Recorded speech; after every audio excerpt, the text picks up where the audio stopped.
January 23rd, 2025. Today was a bull channel day, and we ended up getting a breakout above the bull channel in the last couple bars of the day.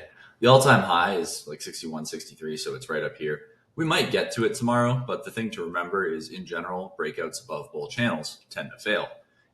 As a generality, if you get a breakout above a bull channel, there's only a 25% chance that it ends up being successful, 75% chance that it ends up reversing back into the channel and testing the other side. The other side of the channel would be down here.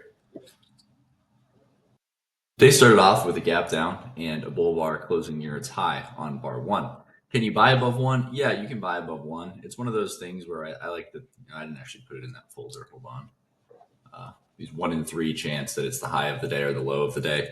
You can take it and just kind of set it and forget it. And every once in a while, you'll be buying the bottom of the bull trend, and you'll make 40 points like you did today, and you're only risking 4 points. And anytime you're going to make 10 times your risk, is that trade high probability? No, it's not. So I would say 70% chance that if you buy above one, you're going to get stopped out if you're hoping it's the low of the day. Maybe only a 10 to 15% chance that you get the kind of move, or like a really strong move like you did today.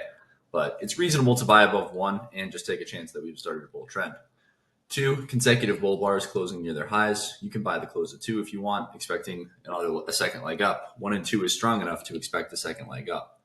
3 straight bull bars, large tail on the bottom, probably buyers not too far below, probably sellers not too far above. Looks like the tail makes me think this is more of a bull channel. Bar 4, an inside bar, probably sellers above, scaling in higher, sellers above during 5, so a failed breakout above 3 during 5, and then buyers below 5 during 6. Good for the bulls, but probably going to go a little bit more sideways here. Again, we might have seen the low of the day, but it's not really that great to be buying in this area because we're starting to get doji bars, and we're probably going to pull back. 7, a bear bar, buyers below 6 initially. Bulls are hoping to basically get a breakout above this trading range and a measured move up. Also, the market moves in legs, and we had 3 legs up. Just an overall picture of the day, you have smaller legs and you have bigger legs, and the bigger legs are higher time frame legs. So you have 1, 2, 3. So you have 3 legs up, 1, 2, 3. But the second leg moves into 3 legs, bar 19, bar 20, 23, and bar 28. And it was a leg 1, leg 2 measured move. If you go from the open of 13 to the close of 19, odds are we're going to get a second leg about the same size. And you can see the low of 21 to the high of 28. The second leg was essentially exactly the same size. And that second leg broke up into 3 legs, 1, 2, 3. So you have to pay attention to bigger picture legs, because you can be trading a third leg and you can be trading the first leg in the third leg, and something along those lines. Not sure if that makes sense, but just a concept to think about, because that's the essence of leg counting. Yes, you might be in leg 1 in the particular leg that you're in, but the leg that you're in could be leg 3. So like over here, buying this close, buying above 39, it's a good trade, right? You know that we're probably going to get back somewhere up here. So you can buy above 39 and basically hope that we get all the way up here without pulling back. We should pull back, because you do usually pull back. You don't usually go straight up, but you know that you're buying a possible leg 1, but it's the third overall leg. Leg 1, leg 2, and then you're starting leg 3. So you're buying the first leg of the third leg. Anyways, 7, a bear bar, with a large tail on the bottom, probably buyers below, probably sellers not too far above if we rally. 8, a double bottom, 1, 8, but it's a contracting range. 9, an inside bar, good for the bulls. They're hoping that the bears exit and that we get a really big follow-through bar on 10. However, we get a bear bar closing near its low on 10. So does 10 tell you that the bulls are exiting their longs? No, 10 tells you that we're probably going to be a little bit more sideways here. 11, a doji bar. It's, you could sell 10 for a second leg down from 7, but it's really not all that great. You're selling in a tight trading range. 12, a third leg down. 7, 10, and 12. So probably buyers somewhere down here. And then 13, a big bull bar. So 13, I think, makes the market clearly always in long. We're probably going at least a little bit higher. Follow through on 14, good for the bulls, but a large tail. So not really as great as it could be. And I think 15 makes the market very clearly always in long.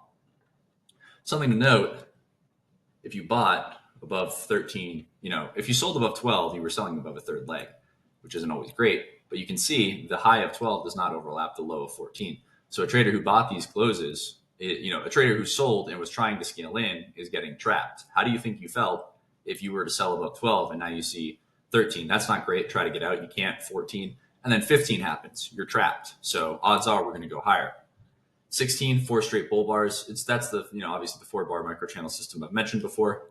For me today, I bought the close of 15 and 16, and I exited right here, basically above 24. And then I bought above 39, and I exited up here. And that was all I did today.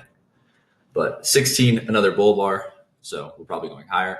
17, another bull bar, but shrinking bodies, tail and size increasing. And then 18, an inside bar, a high one, but expecting it to lead to a pullback before we go all that much higher.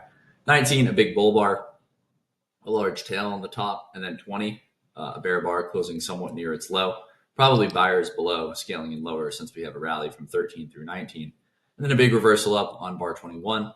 I know that, I don't really can't care too much about news and stuff, but because the reality is bar 21 just ends up testing the gap with the 14 high and the 16 low. But I knew that Trump was speaking sometime around here, and I don't normally care when the president speaks, but if you've been trading a while, when the last time he was in office, it really, his Twitter account honestly caused a lot of problems with the stock market because he would tweet something and it would go flying, and then it wouldn't be true, and it would come crashing down.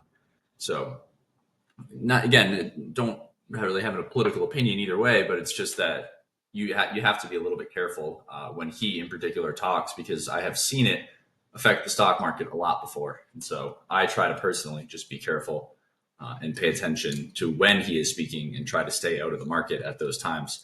It isn't usually a big deal, but it is something that has happened before and caused problems. So, and by cause problems, I mean make the market just cause a surprise, more or less, in either direction, irregular price action. 21, a big bull bar, a high one for the bulls, probably sellers somewhere above. This is a really, really large bar. So 21, really big bar, really big risk, probably going to go more sideways, but ultimately up. 22, a bull doji or a doji bar, probably going, again, at least a little bit higher. It's bare minimum follow through for the bulls on a bar that wasn't that great. 23, a bull bar, but a large tail, probably sellers somewhere above, scaling in higher. And then we traded below, and then on 23, we traded below on 24, and then ended up being buyers below. It's a couple legs up. I don't really know exactly what leg we're in when we're talking about leg 3 or leg 4 or bar 24, but it's a late leg, and that's really what's important. Bulls probably exit below 25 since it is a few legs up. 26, a bear bar, but a large tail on the bottom, so we might get one more leg up here. 18, 20, 23, so again, expecting one more leg up. 27, a bull bar, but if you're buying up here, you're buying a late leg. So if you're going to trade late legs, you have to have the correct calibrated expectation to trade a late leg. Your calibrated expectation, if you're buying up here, should be that the next bar is just an incredible bull bar. It should look, basically exactly like 15, maybe even bigger. And instead, you get 28, a large tail on both sides, more of a doji bar. That's disappointment. And traders exit, and that causes 29. Large tail on the bottom of 29, probably buyers below, scaling in lower. An inside bar, 30, probably buyers below, scaling in lower. Then 31, 3 straight bear bars. It's enough to get a second leg down, but I don't know how much higher or how much lower we're really going after that. 31, a bull bar, but a large tail. And then 32, a bull bar closing near its high. But rally on 32, pullback 32, rally 33. So it's a nested 2 legs on bar 33. 34, a disappointing doji bar, so probably going to go a little more sideways here. And again, expecting a second leg down. We should try to get one tick below the 31 low. 35, a bear bar, but a large tail on the bottom. A doji on 36. Again, I'm still expecting us to try and channel down to the bar 31 low. 37, a large tail, tested the 31 low. Bears trying to make it hold bulls trying to make that low hold by buying low. And you can see we ended up getting a failed breakout below that low on bar 39. So this whole move ends up being a second leg trap, and we're going down, up, down, up, down, up, down, up. It's 4 legs down. It's nested, so it's on a lower time frame, but on some time frame, 34 through 37 is 4 legs down, and we have a failed breakout below those 4 legs on bar 39 and a reversal back up. You don't necessarily need to know all that. If you just know that 1 leg, 2 legs, 3 legs, this is 3 attempts down, and you can buy above the bull bar closing near its high 39. You can buy, I initially used a bit of a wider stop below 21 because buying above 39, you probably are going to get more sideways follow through. You're looking for a breakout above the bar 33 high eventually, but you don't know if it's going to be now or in a couple of bars. So it was probably okay to be long or buying, or it was good to be buying above 39. But I initially used a wider stop to scale in, but it ended up not happening. And by scale in, I don't mean I was going to buy more below the bar. It meant that I was going to wait for us to go sideways and then buy above a good bull bar. When you scale into a trade, don't scale in as it goes against you. Scale in as it goes with you. That's how you actually start making money trading.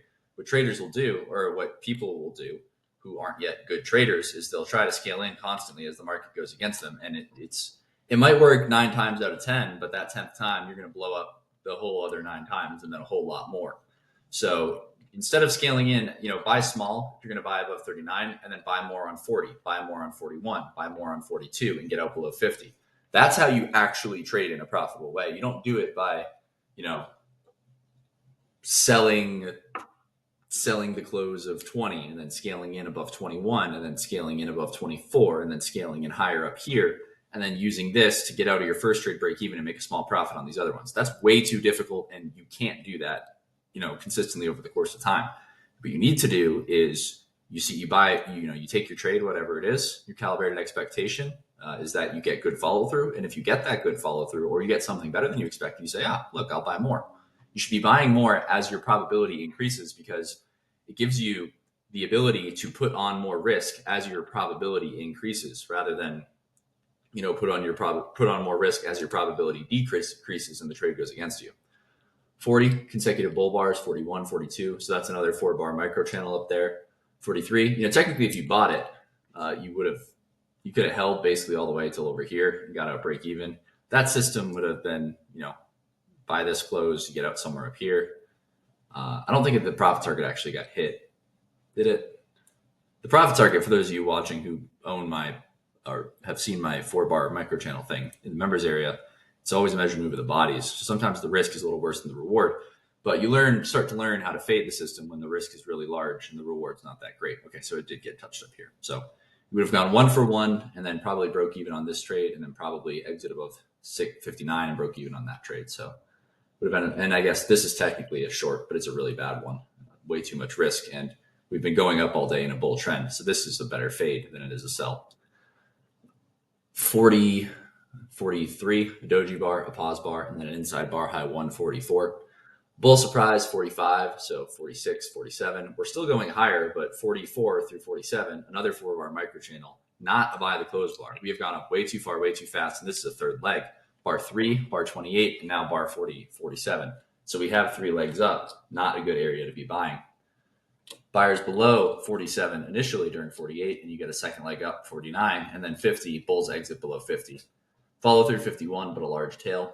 52, an inside bar, probably buyers both somewhere below scaling in. But if you're buying down here, or if you're buying, the 52 low and you have a stop below 39, you're probably going to be fine.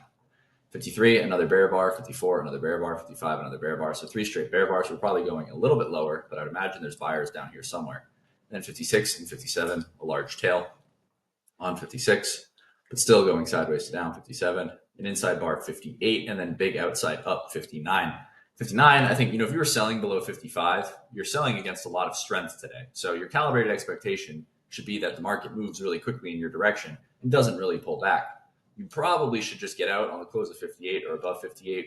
It's okay to wait for 59 if you were short and get out above 59, because the bulls or the bears have to exit above 59, since we're probably going to get a second leg up, a better second leg up from the rally from 39 to 47. And, buying here is okay. You can take the buy. That this is strong enough to make this go a little bit more sideways first, but ultimately we're probably going higher. 60, a follow through bar, but a large tail, but it is a breakout and minimum follow through. 61, a bull bar with a large tail. When you get a breakout with follow through, the pullbacks are usually, 3 to 5 bars before you get a second leg. Sometimes they could be 7 to 10 bars, something like this. 63, an inside bar, consecutive inside bars. It's really just going to go sideways, and then basically we're in breakout mode all the way up until 69. So 68, 69, breakout above. And then 70 trades a doji bar. So it's disappointing for the bulls. Buyers below 71 and then sellers above. And then sell off back down to 75, but not really worth taking the short. Yes, a couple of legs up, but what have the bears done so far today? What have the bears accomplished on the stop order so far today? Not very much. So selling the close of bear bars that are shrinking 74, 75 is really not a smart idea. So it really, if you shorted it all today, you should really look at the day and think about why you were selling, regardless of if you won the trade or not. You probably, if even if it's on a day like this, it's better that you bought all day and managed to lose money than it is that you sold all day and managed to make money. Because if you sold on this day and you made money, you're probably reinforcing bad habits because it was bullish, at least to an extent. I think we were always in long more or less the entire day. I would say your only exception would be shorting somewhere in here, trying to get a quick move down and then getting out above 59. But if you sold anywhere in here and you just held and took a loss, you probably should definitely not be trading or selling on this day because your expectations aren't correct. As far as stop orders, 1 is okay, 2 is okay. 9 and 10 are just tight trading range. I would not. 13, 15, 16, 17, 18, all buy the close. 19 climactic, but you can hold long. Really not another great one until 39, 40, 41, 42 by the close and get out below 50. You can sell below 50, but it's probably more of a scalp. And then 59 is a credible swing trade. So for always in, you're buying. I would hold through this. Maybe you get out somewhere in here and wait. Or if you wanted true always in, you could just hold and then always in bulls buy again, buy. They get out here. You buy, and there's not really anywhere else to buy aggressively. But then obviously we have this end of day rally. And the daily chart, really impressive rally by the bulls on the daily chart. Because usually, when you get this sort of price action, this pretty strong move and then pull back, pretty strong move, pull back. Usually the move up is going to be up, like bullish, but more sideways to up. You can see, what do we have here? This is the setup that I've mentioned that I've studied a whole bunch. So do I think that this is a strong buy the close where you put a stop below here? No, I do not. I think this is, it's at least a second leg. It could be 1, 2, 3. This could be some sort of third leg. I think this looks like a little bit of a later leg. So if I'm buying up here, my expectation is that we get pretty fast follow through. I don't know if I would sell this close, but if I'm buying it, I'm hoping that we're going to get pretty quick follow through to a new high, because any bear bar closing near its low could flip the always in direction on the daily chart. The weekly chart, you can see tomorrow is going to be important. If we get consecutive bull bars, reversal back up and follow through, we're going to go at least a little bit higher. And then the monthly chart, obviously buyers below. So if you sold below this, obviously you're disappointed in how that went. This could be some sort of bull channel, 1, pullback 2, pullback maybe 3, but either way, I do think we're going at least a little bit higher. All right, that is going to be it for the day.